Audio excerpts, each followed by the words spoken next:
இந்த மாதிரியான ஒரு சிஓ உங்களுடைய கம்பெனில வேலை பார்த்தாரு அப்படின்னா உங்க காட்டுல மழை தான். 2015 கிராவிட்டி அப்படிங்கிற கம்பெனியோட சிஓவா இருந்தவர் தான் டான் பிரீஸ் அப்படின்னு சொல்லப்படக்கூடிய இவருக்கு அப்ப சம்பளம் எவ்வளவு கொடுக்கப்பட்டுச்சுன்னா $1.1 மில்லியன். ஆனா இதுக்கப்புறம் இந்த மனுஷன் என்ன பண்ணாரு தெரியுமா? எனக்கு கிடைச்ச அந்த $1.1 மில்லியன் சேலரிய $70,000 அப்படிங்கிற அளவுல குறைச்சுக்கிட்டது மட்டும் இல்லாம தன்னோட கம்பெனில வேலை பார்க்கக்கூடிய ஒர்க்கர்ஸோட சேலரிய $60,000 இருந்து $70,000 மாத்தினாரு. இதனால அந்த கம்பெனில வேலை பார்க்கக்கூடிய ஒர்க்கர்ஸ் ரொம்பவே சந்தோஷப்பட்டாங்க. தங்களுக்கு பிடிச்ச விஷயங்கள் நிறைய அந்த காசை செலவு பண்ணி வாங்க ஆரம்பிச்சாங்க. வீடு, காரு, தன்னோட ஃபேமிலியோட வெக்கேஷன்ல நிறைய டைம் ஸ்பெண்ட் பண்றது, இந்த மாதிரி அவங்களோட லைஃப் அப்படிங்கிறது ரொம்ப ஜாலியா சந்தோஷமா போய்கிட்டு இருந்துச்சு. ஆனா டான் பிரிட்ஜ் பண்ண இந்த ஒரு விஷயத்தை கேள்விப்பட்ட பிசினஸ் உலகம் பாத்தீங்கன்னா அவரை பார்த்து இது ஒரு பைத்தியக்காரத்தனம், முட்டாள்தனம் அப்படின்னு சொல்லிட்டு சொன்னாங்க. கண்டிப்பா இந்த கிராவிட்டி அப்படிங்கிற கம்பெனி இன்னும் கொஞ்சம் நல்லா காணாம போகுது, ஊத்திக்க போகுது இந்த ஒரு விஷயத்தினால அப்படின்னு சொல்லிட்டு பேச ஆரம்பிச்சாங்க. இப்படி சொன்னாலும் அங்க நடந்த சீனே வேற.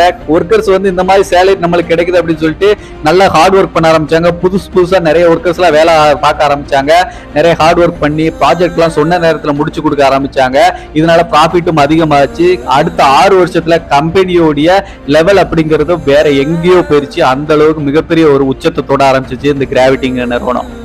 கொரோனா அப்படிங்கிறது 2019-21 காலகட்டத்துல நிறைய கம்பெனிஸ் ஊத்திக்கக்கூடிய நிலைமைக்கெல்லாம் போயிட்டாங்க. நிறைய டிவால் ஆச்சு, நிறைய லாஸ்லாம் ஆச்சு. அதுல கிராவிட்டிங்கிற இந்த நிறுவனமும் விதிவிலக்கு இல்ல. ஆனா இதை தெரிஞ்சுக்கிட்டு அந்த ஒர்க்கர்ஸ் என்ன பண்ணாங்கிறதா ஹைலைட்டான விஷயம்.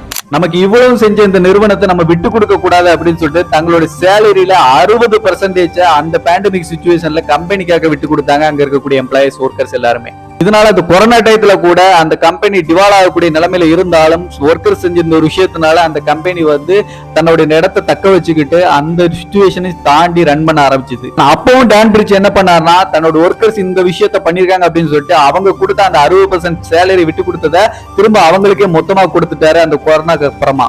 இதுலயும் சந்தோஷம் அடைந்த ஒர்க்கர்ஸ் டான் பிரிட்ஜோடைய ஒரு ஆசைகள்ல ஒண்ணுதான் அவர் டெஸ்லா கார் வாங்கணும் அப்படிங்கிறது.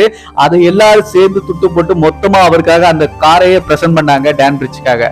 இந்த ஸ்டோரி கேட்கும் போது எனக்கு ஒரே ஒரு விஷயம் தான் தோணுது, அது உங்களுக்கும் தோணும்னு நினைக்கிறேன். நம்ம கூட இருக்கிறவங்கள நாம பாத்துக்கிட்டா நம்ம கூட இருக்கிறவங்க நம்மளை பாத்துக்குவோம்.